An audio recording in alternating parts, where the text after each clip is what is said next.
Welcome everybody to our June webinar where we have the beautiful Mara today. So before I start, I will just remind you about the Free PGC, the Free Principle Global Community. The mission of the Free PGC is to spread the word about the Free Principle worldwide. So on the website there is podcast, video, those webinars, and there will be a conference at the beginning of September in St. Paul, Minneapolis. Now, a quick word about Mara. Mara has been sharing the Free Principle for several years now, and she worked for Pransky and Associates for 4 years. In 2010, she founded One Thought and the Free Principle Professional Institute with Aaron Turner. Within One Thought, she basically works mainly with companies in different fields to bring an understanding of the Free Principle within the business world. The Free Principle Institute purpose is to develop Free Principle practitioners, basically. I'm sure she will talk more about that at the end if she wants to. So now I pass it on to Mara. Welcome, Mara. Thanks, Corinne, and hello, everyone. So just to briefly introduce myself, as Corinne said, I work with Aaron Turner, sharing the Three Principles with businesses. And then we also have the Three Principles Professional Institute, where we train aspiring principles practitioners to show principles in whatever field or capacity they feel inspired to do so. And more than anything, I got into this field because I saw such a potential for human beings when they start learning about is even the wrong word. It's more kind of waking up to, becoming aware of, or understanding better what's going on behind the human experience and the enormous hope that comes with that understanding, because people recognize that they're what's behind the human experience, and that built into all of us is this potential to think again, the potential for new thought, which is ultimately the potential for change. And there's something really profound about seeing that we are that potential as human beings that I think is just an extremely fascinating, cool, and profoundly helpful direction to look in as people. And also, other than it just being helpful and interesting, there's huge implications and applications of this understanding. So, as Corinne said, we teach the principles to businesses because we can really see that as people begin to understand that they are behind the human experience and that they have this unlimited potential to think again, to see the experience differently, to literally change the landscape of their life and their challenges and what they think they're looking at from the inside out. As business people begin to see that, they just take these quantum leaps, so they go from thinking they're dealing with a set of problems or a certain circumstance or a specific challenge, and realizing, no, actually, as I step back and see it differently, the whole challenge changes. The whole landscape of what's in front of me unfolds differently because I'm seeing it differently. And that leads to really simple but really helpful things like people getting over things faster. They get their well-being back quicker when, something goes wrong, or they have a difficult conversation, but they rebound from that difficult conversation easier. And so it just leads to people having a more resilient, but also a more innovative mind. And the applications of that, like I said, are endless. So anyway, that's my really long-winded introduction of what I do and why I got into this. Anyway, I'll say more about that later. But to come to my webinar title, I decided I wanted to talk about how an understanding of the three principles gives people perspective, not perfection. And the reason I thought it would be useful to talk about that is I think a couple things. One is it's very tempting as a human being to want to improve yourself, to want to work on yourself. And I think a lot of people that sometimes come across the three principles in there, whatever, however we all come across this, everybody's got a different story. There's this idea of, oh, wow, I understand something about my mind now. I understand something about how I'm doing life now, and somehow I'm going to do it better. You know, so people get this idea that realizing that you're the thinker and having an understanding of the principles is somehow going to help you be perfect. and I know from experience and from working with thousands of people over the last 8 or 9 years that that's really not what this is about. That's really, it's not the case, you know, that there is no such thing as perfection, and actually getting the idea that you need to work on yourself or that you're going to get it perfect is really unhelpful. So I wanted to just kind of almost start from scratch and describe the principles and how they help give people perspective, and actually, I think, kind of almost free them from the pressure to be perfect. Somehow there's something about understanding that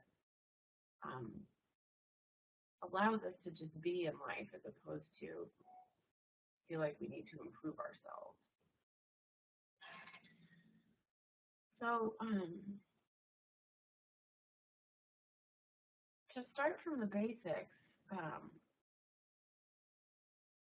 what I think the principles offers people, as I said, a perspective. It gives people a perspective on what's happening in the moment, where their experience is coming from.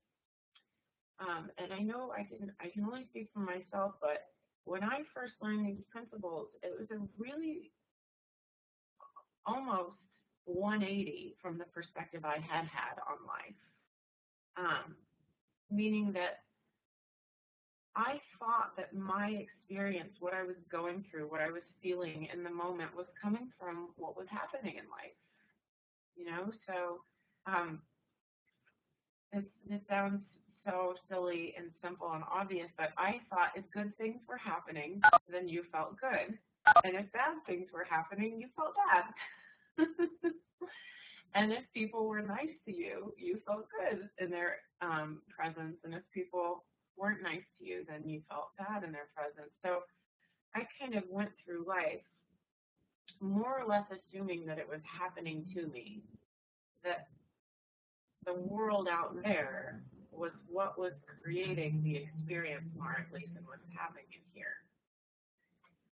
And what the principles show us is actually the complete reverse is true, that you can't even have an understanding that there's an out there until something happens inside you.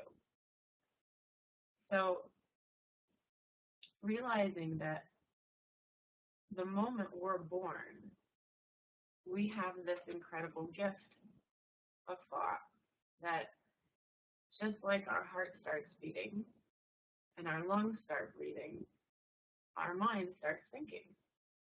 We start seeing a world because of that thought.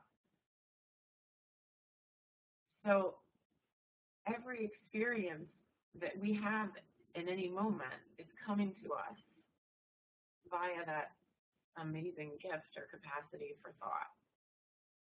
And this is so simple to see if you can look at really basic examples in your life. Like if you don't have a thought about something, it doesn't exist for you in that moment. So I'll give you a couple silly examples, but like I remember I grew up in Atlanta and, had a commute to school and, it was like a half-hour drive. And there were times where I would make that drive, and throughout the entire half hour, I would be thinking about my day, thinking about what was going to happen at school that day, or thinking about this, that, the other. Well, I would sometimes get to school and not remember how I got there. meaning not remember the turns I took or the lights I stopped at, because my mind was in another experience. My mind was in my experience of what was going to be happening that day. That's where my thinking was. So essentially, wherever your thinking goes, there you go. And that's what I mean by saying that we don't actually have an experience of the world out there. The only thing that gives us an experience is wherever our thinking takes us in the moment. And it's the same. I'll give you another silly example. If you ever talk to someone on the phone, or like let's say you call your husband, you're on a business trip, you call your husband, and you can tell he's watching football. It might be on mute, you might not hear it, but you can tell his mind is not in the conversation. His mind is on the football.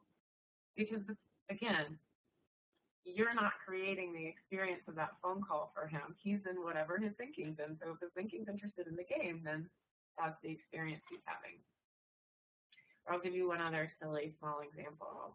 I one time went to a movie with a person who actually worked on films. So they were like a production assistant or something. And they spent the entire movie looking at things that a production assistant would look at. So they were looking for, you know, essentially mistakes. They were looking for mistakes in the film. And at the end of the film, when I left the movie, the person was like, didn't you see this and didn't you see that? And wasn't this annoying? And I thought, what movie were you watching? Like, I had zero similarity in how they saw the movie to how I saw the movie, because their mind was just thinking about something different. They're having a different experience of that. So it's really kind of it's really simple, and you can see it in the everyday examples, but it's also kind of mind-blowing when you consider that no two people are ever in the same reality, because we're all thinking differently, and we're thinking of our experience of life, and we're feeling whatever it is that we're thinking. It's the only thing we can have an experience of. So again, like I said, this was kind of a complete 180 when I learned about the principle of thought, and that thought creates our experience, not the experience creates our thinking. It's the other way around. That was like, huh, really? Now, the other principle of consciousness explains why it doesn't feel that way, why it looks like it's just out there, why it looks like we're just in reality and that's just the way things are, is because whatever we're thinking gets brought to life in our sensory system thanks to consciousness. We have an awareness of our thinking. We have a feeling that comes with our thinking. So like I talked about, when I would drive to school, there would be times where I could start thinking about the day in a very anxious way, and my body would get tense. You know, sometimes you get to the office and you're like already all tense in your neck, and you think, oh, I'm stressed and I haven't even started my work day yet. You know, some people get stressed about a meeting before the meeting happens. Well, the reason that that's possible, the reason that you can, again, feel it without anything out there doing it to you, is because you're only ever feeling your thinking, and consciousness takes your thinking and boom, brings it to life in your body at a cellular level, literally, and runs it through your sensory system and makes it feel very real. That's where the reality of an experience comes from. The reality of an experience is not in the experience. The reality of an experience comes from thought and consciousness bringing these feelings to life in your body, which you can see, like if you've ever, anyone who has a kid and has seen a kid have a tantrum, or even a teenager get upset about something, you can see it on their face. You can see it in their feeling. It is absolutely the realest thing in the world in that moment to them, you know? And even though you're, as a parent, watching it thinking, it's ridiculous, you know, you're blowing this out of proportion, or you'll be fine in a minute. Well, not for them, not in that moment, because of consciousness.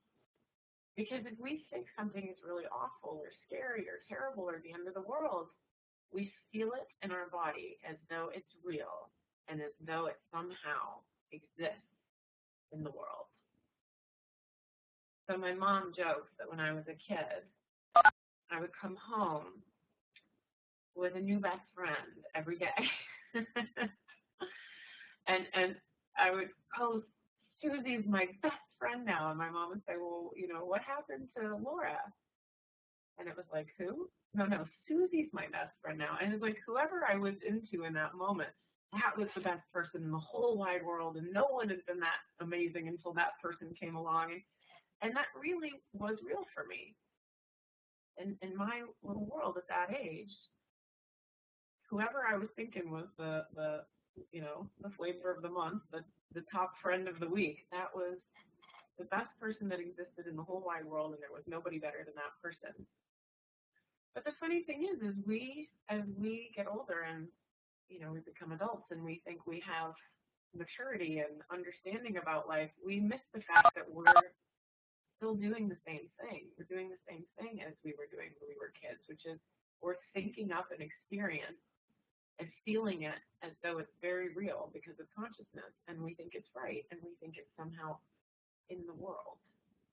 You know, that feeling that your boss is not your best friend. Your boss is the worst person in the world. You know, it's no different than the little me who had a different best friend every week. You know, whatever thinking we're in feels like the be-all, end-all in that moment.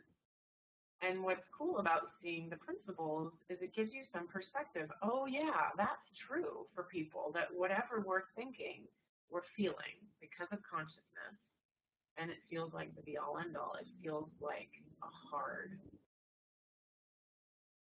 piece of concrete something. But what the principles suggest is that actually nothing is a hard, concrete something. Everything is just what your thinking is telling you in the moment.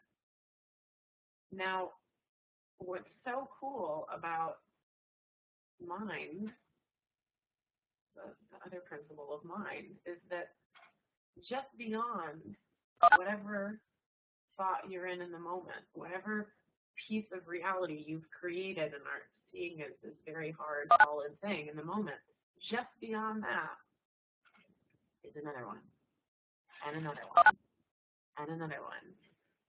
Meaning that you have this endless potential to create. You have this endless potential to experience. You have this endless potential to see a new world in any moment. Because mind is this unlimited capacity for new thought. It's like,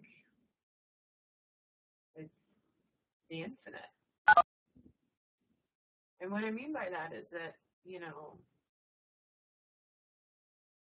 we're an energy, we're a life force, we're another breath waiting to happen, and another heartbeat waiting to happen, and another thought waiting to happen. That's built in, and that's why we call them principles, because they're at the foundation, they're built into the human experience, they're built into the human being. That you have this life force, this energy, that shows up as thought, and it shows up and creates an experience, but it's not the be-all, end-all. It's not the only thing. In any moment,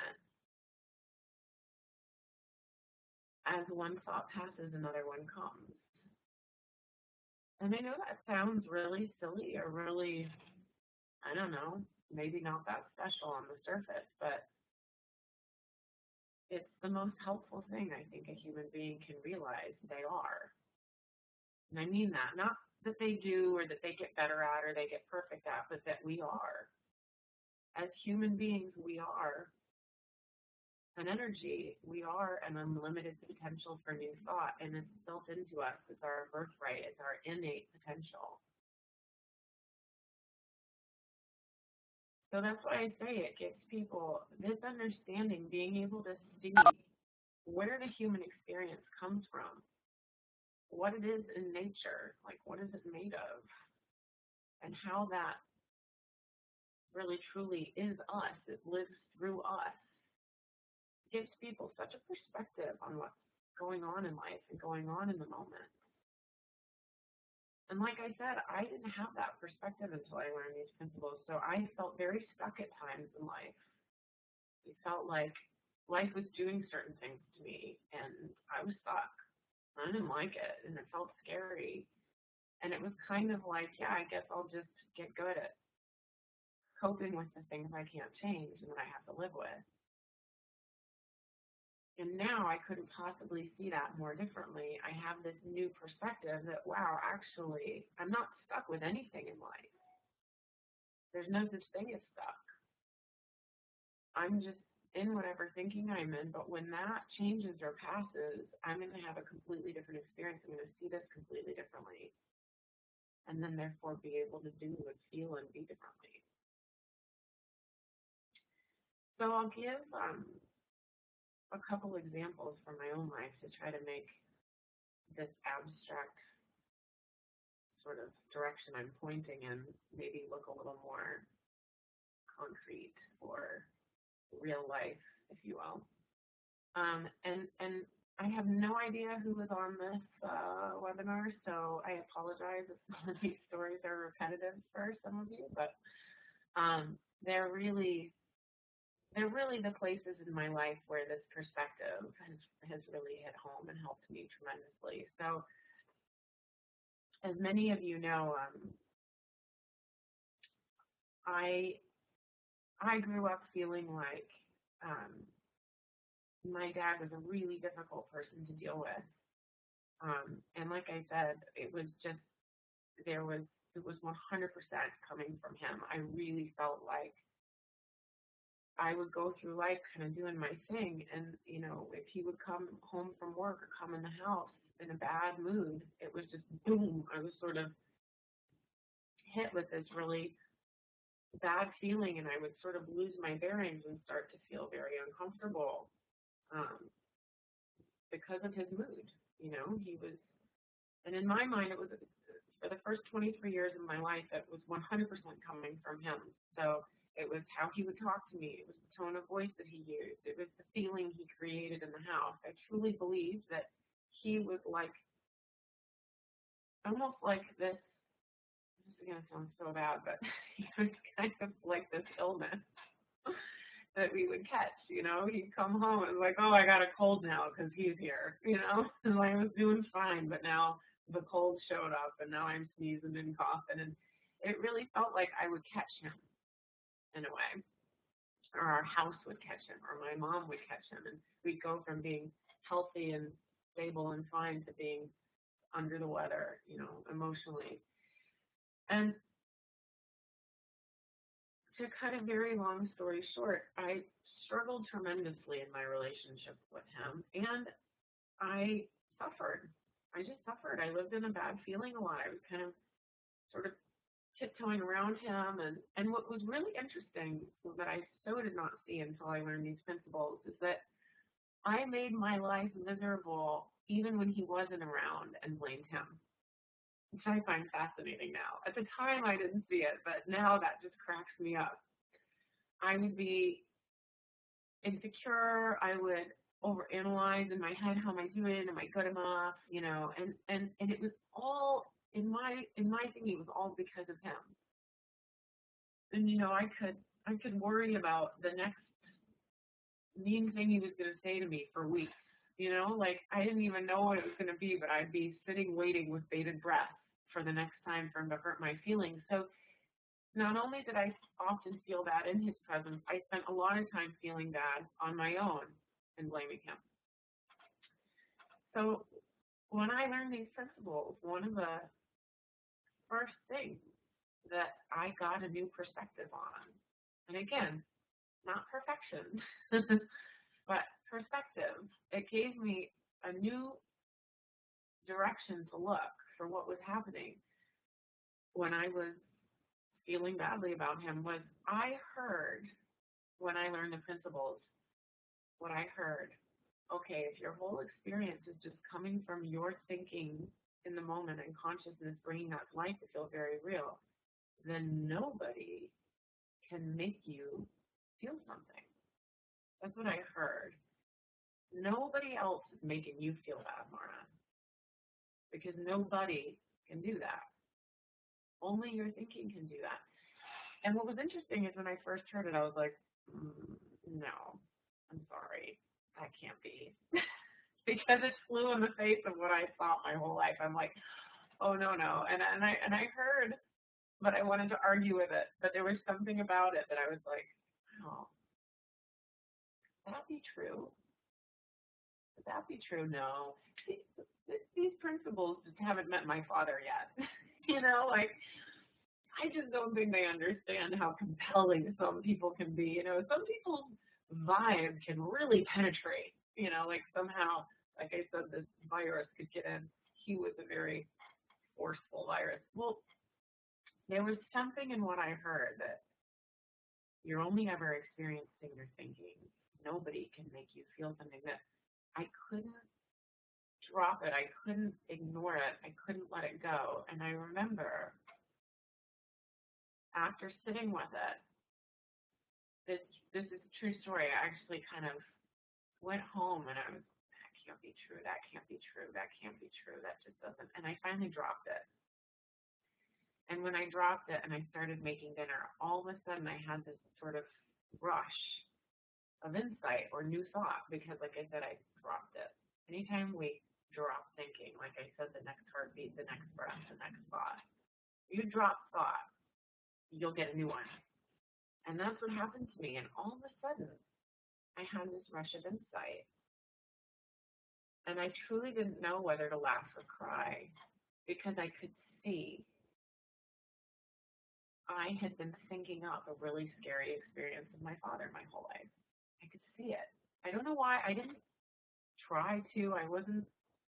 It truly, honest to goodness, just came to me as I still remember I was making rice. As I was making rice, it came to me. Oh my gosh, I've been thinking up a very scary experience and blaming it on my dad. It didn't feel horrible. I just saw it. I saw it for what it was. And like I said, I didn't know whether to laugh or cry because it was so hilariously simple to me how I'd been doing that my whole life. And like I said, all of a sudden I can see, oh yeah, it can't be him because you feel horrible even when he's not there. Where does that come from? If he's this crazy virus doing it to you, how come you get sick even when he's not around? How did that happen, huh? Like I said, it was just so, and it sort of cracked me up. It cracked me up how obvious it looked all of a sudden. And then or cry, and the or cry part was, oh, I don't know, some mixture of this massive relief and just, oh my God, this makes things so much easier. This just makes things so much easier. Like, it was just like this 10,000-pound weight lifted off of me. So that's the first example of when I started learning these principles, and it gave me a new perspective. And like I said, I'm not perfect now. It's not that I walk around the planet and no one ever upsets me. You know, people can talk to me however they want, and I don't know. I mean, I'm still a human being, and I still have my moments where my father's tone freaks me out, or my moments where, you know, people annoy me or upset me. I absolutely still get caught up in my thinking, but that's the difference. Now I would say I have a different perspective. Yeah, at times I just get caught up in my thinking with some people. And when I do, it's hard. It's hard. That person's hard for me to deal with, or I get my feelings hurt, or I get annoyed, or I don't have very good conversations with them but it's night and day different. Seeing it as, yeah, I just get caught up in my thinking with that person sometimes, and that gets hard, versus that person's hard. Because then I'm stuck. The second I see it as the world out there, or the person out there, I'm stuck. But the principles gives me a perspective that leaves me open to getting unstuck. So the fact that I can see, yeah, I just get caught up in my thinking about that person means, yeah, maybe at some point my thinking will shift. And I won't be so caught up. And that person won't be so hard for me. That's hopeful. I don't know when. Like, I'm not a master of my thinking. And that's what I really wanted to talk about, perspective, not perfection, because I think sometimes people learn, oh, it's all thought, it's all coming from me. Well, I'm just going to be a perfect thinker now. I'm going to get to be so dang good at thinking.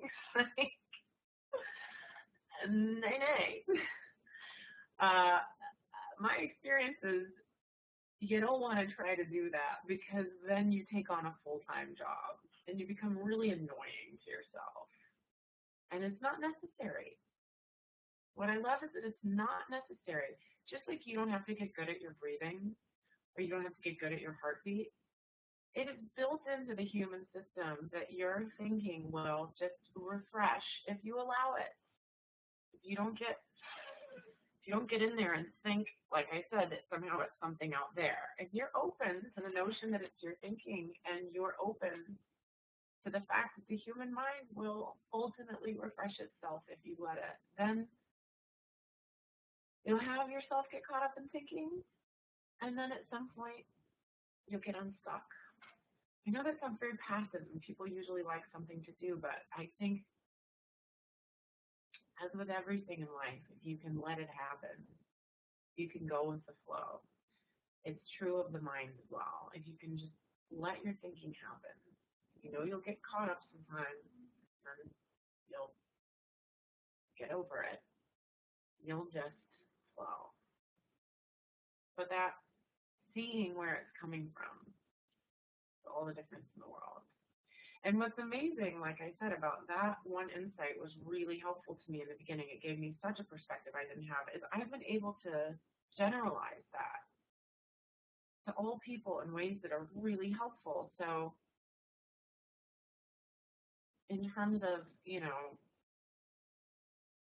with my work, I'm sure many of you listening to this right now, you work with all kinds of people and all different kinds of personalities. And I used to think, there's people that I'm good with, people that I click with, people that I gel with, whatever. And then there's those other people, there's the hard ones or the annoying ones. And I really see now that no, actually, in truth, if you don't get caught up in your thinking, everything is easy. Every kind of person is easy.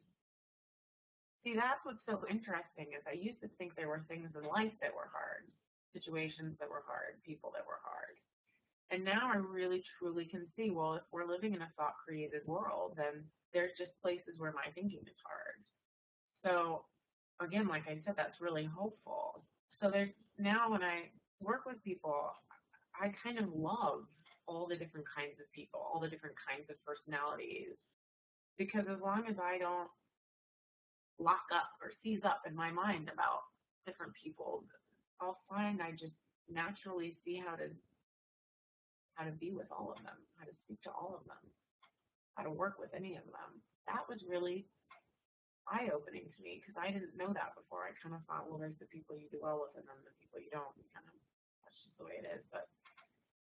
And same with circumstances. So I'll share another. This is slightly smaller, but it's certainly been useful for me. A kind of insight I had when learning these principles is, I used to think there was things I was good at and things I wasn't good at, and different activities. So I was a good dancer growing up, so I sort of gravitated toward dance, but didn't really like sports. I wasn't all that great at them, and frankly, anything that had my father on the sidelines, I more or less avoided. So soccer, oh, Dad's gonna be there. Okay, now I'll go do dance, where he'll totally not be interested. But anyway, I kind of created this idea that, well, there's the things you're good at and the things you aren't, and you want to go towards the things you're good at, and you kind of want to avoid the things you aren't. Well, you can see how slowly over time a person's life gets smaller, if that's the case. There's less and less things you think you're good at or things you think you want to do, so you start avoiding experiences. So people want to go play a game of soccer in the park on a Sunday afternoon, and you think to yourself, oh no, I don't want to do that. I don't like that. I'm not good at that. Or when I started this work, in my head, I was good at talking to people one-on-one, and I was bad at groups. I really didn't like talking to groups, and the thought of getting up in front of more than 3 people, let alone like 40, would totally freak me out. So I gravitated toward working one-on-one with people, but wanted to avoid groups. Well, the fresh perspective that the principles gives you is that that's completely arbitrary and made up. You can have an experience of ease and enjoyment doing anything, doing absolutely anything, if you don't seize up in your thinking. Because the experience of not liking something, again, is consciousness bringing a bunch of not liking thinking to life. You see? So until your head goes, oh, I don't know, I don't want to do that, you can do anything. And that has been just the most fun thing for me to play with. I feel like the older I get, the more childlike I become. You know how kids kind of like think they can do anything? When I grow up, I'm going to be an astronaut. When I grow up, I'm going to be a singer. And well, I kind of feel that way more and more since having learned these principles. Is, you can really, if you don't get lost in your head, if you don't get stuck in your thinking, you can kind of throw yourself into anything and more or less enjoy it. So I've kind of picked new things up. Like I've picked up an instrument, or I've picked up surfing, or I've picked up, and I didn't realize that was just possible in anyone if they realized that their preferences and what they gravitated toward or avoided or what have you was all just a creation of thought. And if thought is just this energy, it's not this real thing out here. Like there's not a real thing out in the world that says Mara's bad at sports and good at dance. That's just something I made up. So I can essentially make something else up tomorrow if I want. I can make up, oh yeah, I really enjoy sports. I'm going to go do that. And I've done that in my life many times. So, I mean, several of you on this webinar right now were probably at the Tikkun conference where there's 450 people there, and I can get up and speak in front of them. I never, ever, ever, ever, ever, ever, ever in a million years would have thought that was possible until I learned these principles. Because anything is possible if your mind will allow it. So those are just a couple little examples of how seeing what's true in principle about where the human experience comes from has done for me, the freedom that it offers people. And like I said, it's just looking in that direction is all we need. We don't need to get good at, you don't want to suddenly layer your own personal achievement model on top of it. Okay, here's the principles. Now I'm going to use them to get good and great and be perfect. No. Don't layer anything on top of it. If you just see that it explains a fundamental truth about life and about how we're doing this thing called life, and be curious to learn about that, then that direction and that perspective is going to show up in a really helpful way. So I'd love to take questions if anybody has questions about anything I've brought up, or if you want me to speak to something that I haven't spoken to yet, anything at all. Okay, hello everybody again. If you want to ask a question to Mara, you have two ways you can do that to raise my attention so I can unmute you. The first one, towards the bottom of your screen on the right-hand corner, there is an icon with a hand in it. You can click on that and I will raise your hand, or you can send me a chat. Either of those will work. So if you want to ask a question, just let me know and I'll unmute you so you can ask Mara directly.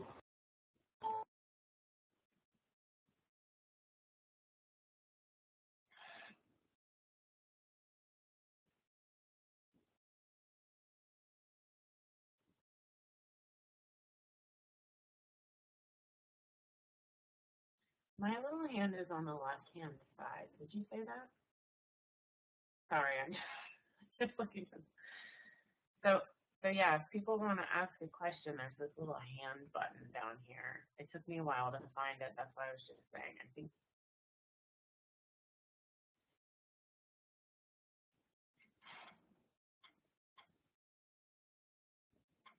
Okay, Mara, we have Jim. Jim, you're unmuted if you want to ask Mara. Jim Banks? Can you hear me? Yes. Oh, okay. Great. Yes, Mara. I was wondering, with someone who is in their thinking and they're been diagnosed, say, just by, for example, stage 5, does ultimately an understanding of the principles allow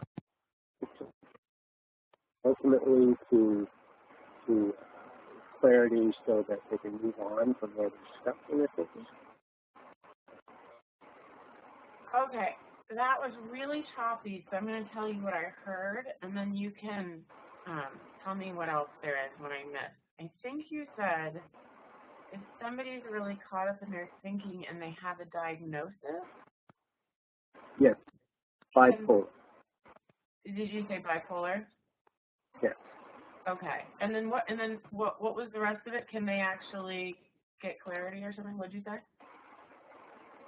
Can an understanding of the 3 principles also help them in, freeing up their stuck to moving on bipolar?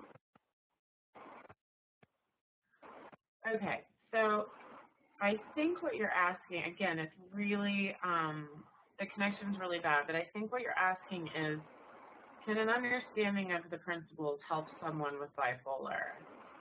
Yes. Yeah. Okay, great. Well, let me start with my disclaimer, which is I am not a psychiatrist and I am not an expert in diagnoses such as bipolar. However, that's my disclaimer. I have worked with people with bipolar and actually with people with all different kinds of diagnoses in the past.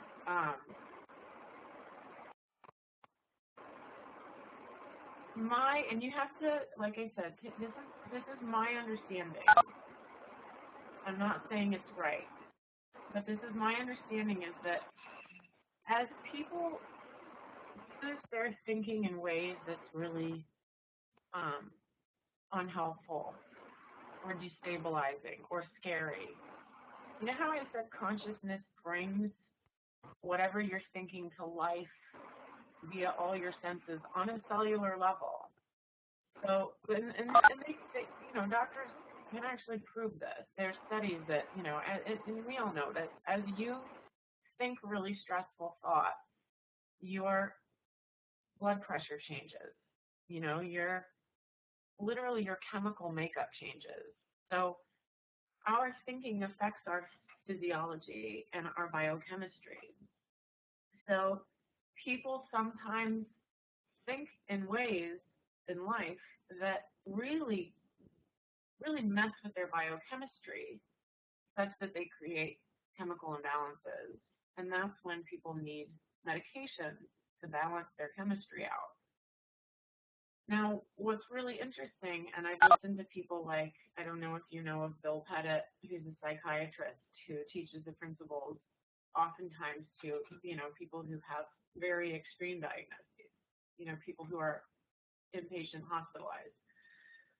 And he'll confirm that as people learn the principles, they start essentially using that gift of thought very differently because they start to become aware that they're a thinker and that they're taking their thinking very seriously in a way that's creating these kinds of ups and downs and spikes and what have you in their biochemistry. So it's, as people, and this is true, many people have learned the principles and gotten a completely different perspective on how they're using their thinking, and it slowly changes their biochemistry. It slowly stabilizes, which makes sense if you think about, like, you know, if you didn't know it and if you got a wound, like if you got a cut and you sat there going, I need it to get better, I need it to get better, and you just scratched at it, picked at it, scratched at it, picked at it, well, eventually it would get infected and it wouldn't heal.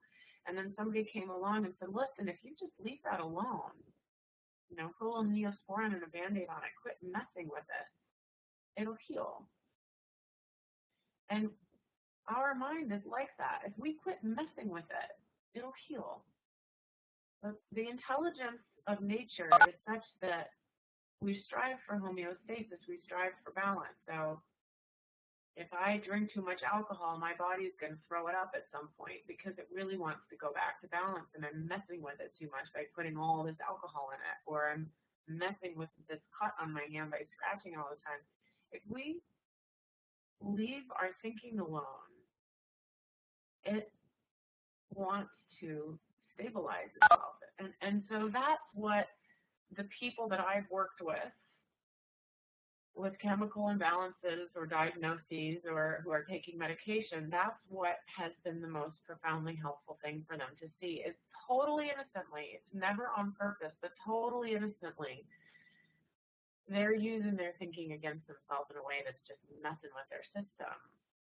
So I absolutely believe and have seen that, yes, anyone, any person who learns about thought and learns that if they quiet their mind and they don't take their thinking so seriously, they don't get so gripped and thrown by it, as they settle down and quiet down, the wisdom of the human mind is such that it balances itself. So I absolutely think there's hope for anyone with any diagnosis in learning these principles.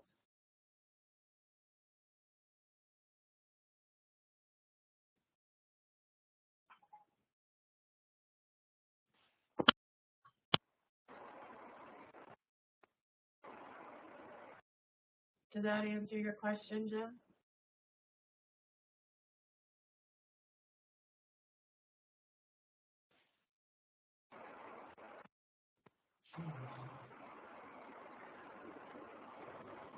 I'm going to take that silence as a yes. Okay. Next question. Next, it's Alison. Alison?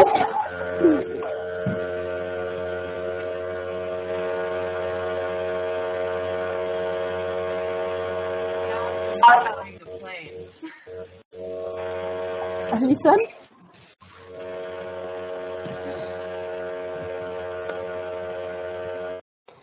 Mara, I'm going to read her question because she sent it to me. Okay. Okay? So her question was, how did you start talking about the principles in the business world when you didn't initially have much experience with them?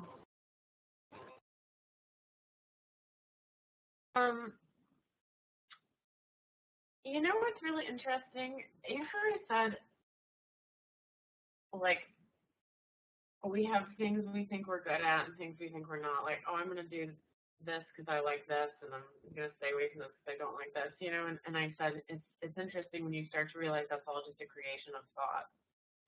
Because then once you see that, it's like level playing field. You can go anywhere, do anything. Well, when I first started,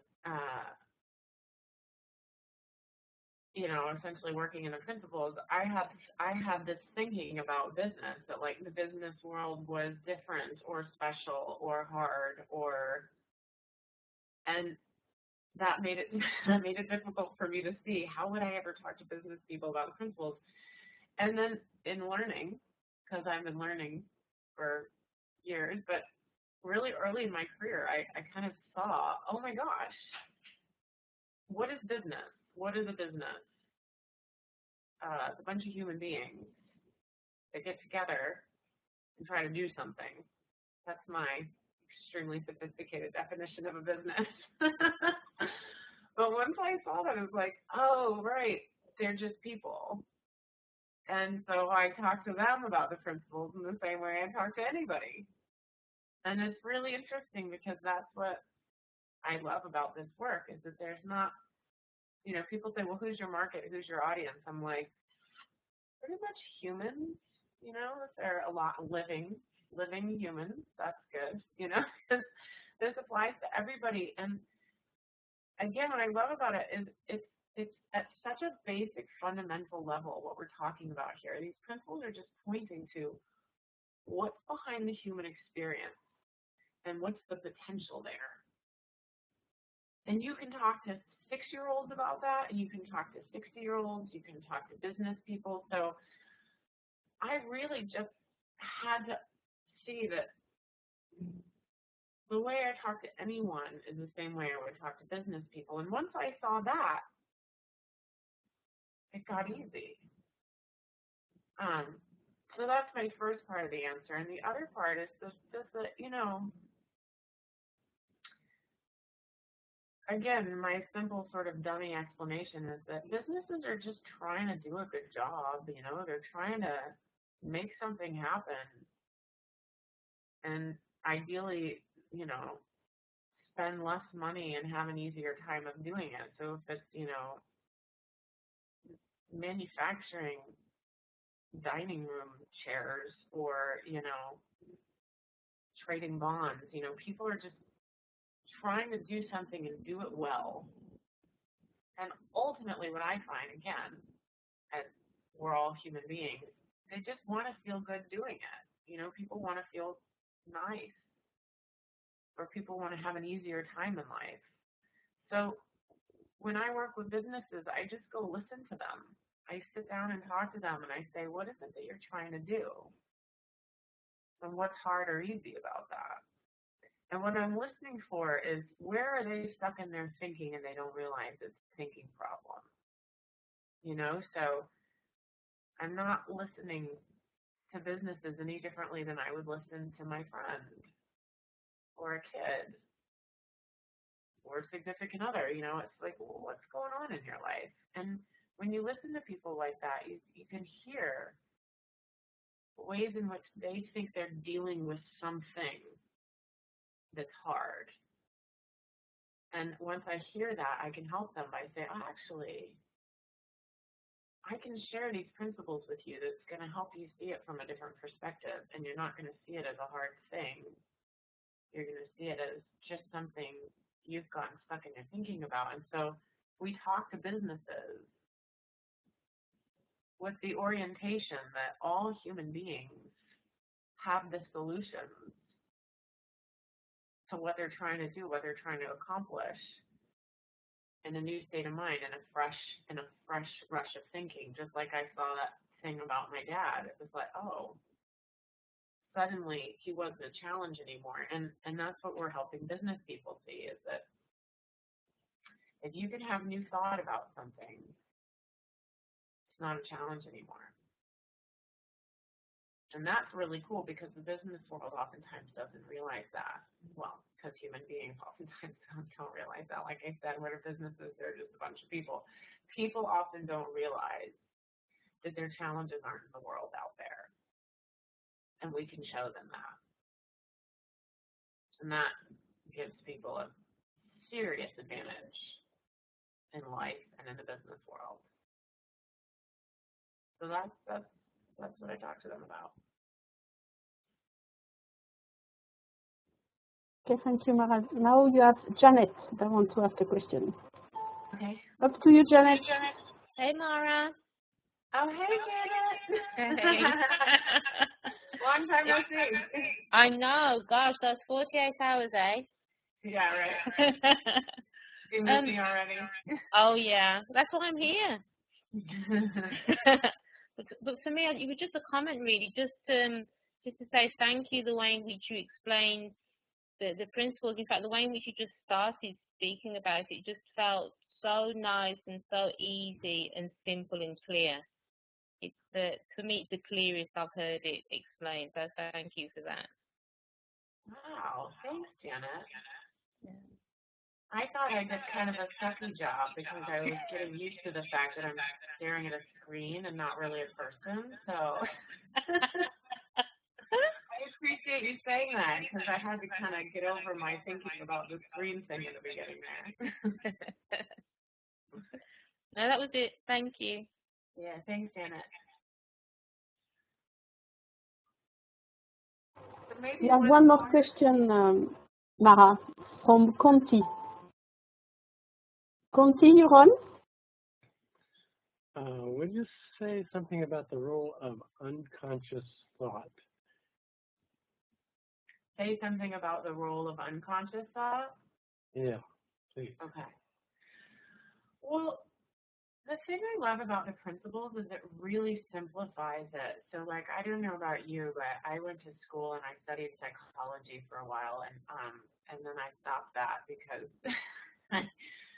I felt like it was overcomplicating human beings and whatever. I could get off on a whole thing about that, but anyway, the principles really just kind of makes it very basic, and I love that because it makes it simple for me to understand. I like simple and basic. So thought is thought is thought, unconscious or conscious. It's just, it's the building blocks of the human experience in the moment. So there's conscious thought, which is the thought you actually see and are aware of, and then there's unconscious thought, which is a bunch of thinking you have that you're not aware of.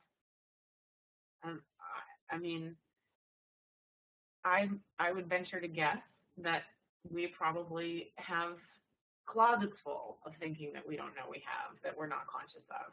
I certainly can say from my own experience what I think has been so cool about learning the principles and continuing to look in this direction.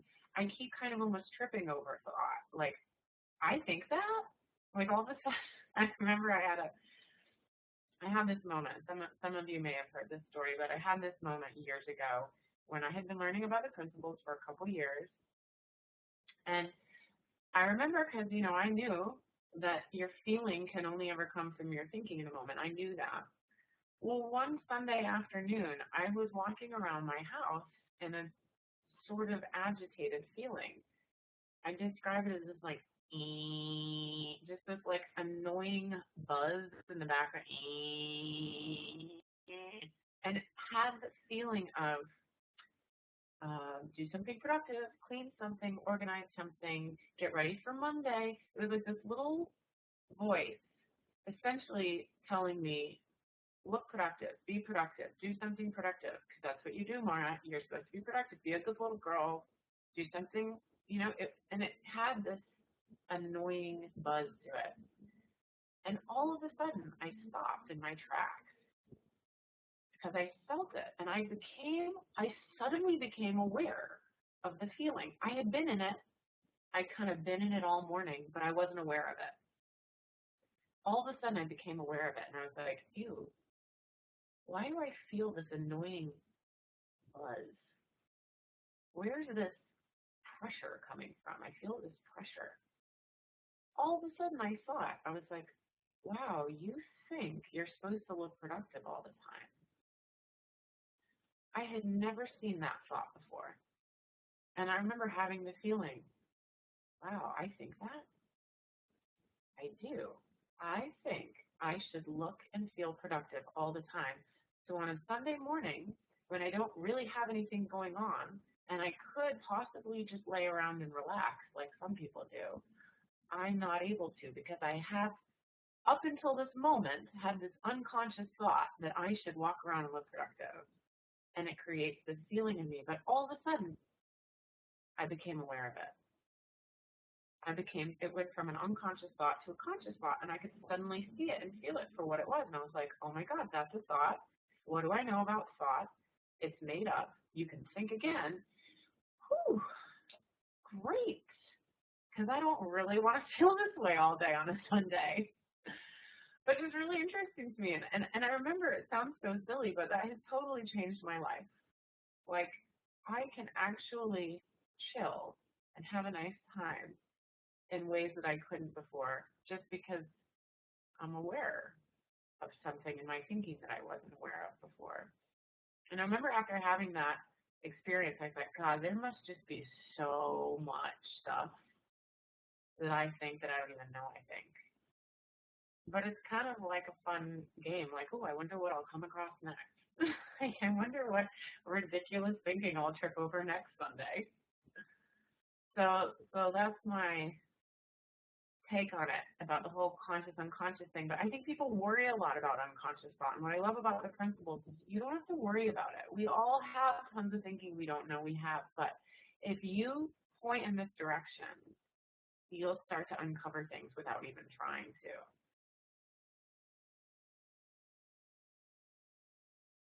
That's great. That's freeing. And I've been listening to lots of practitioners and other people for quite a while, and I never heard anybody say that. And I also want to say you said a lot of good things, a lot of very useful things during this whole session. Thank you very much. Thank you. Thanks, Kanti. All right. Well, I'm off to host my lovely parents who are in town, including my dad, who I love being around now. Go figure. So it's been a pleasure speaking to all of you. And it's really cool to see some. I mean, even though I can't see your faces, I can see this number, and there was over 40 people at one point on this thing. So I'm thrilled that people are utilizing the amazing resources of 3PGC. So keep coming back. It's a great learning resource.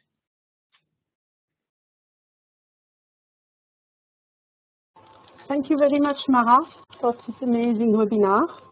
And thank you all for attending, and see you next month where we'll have Scholl Rosenblatt to talk to us. So thank you very much.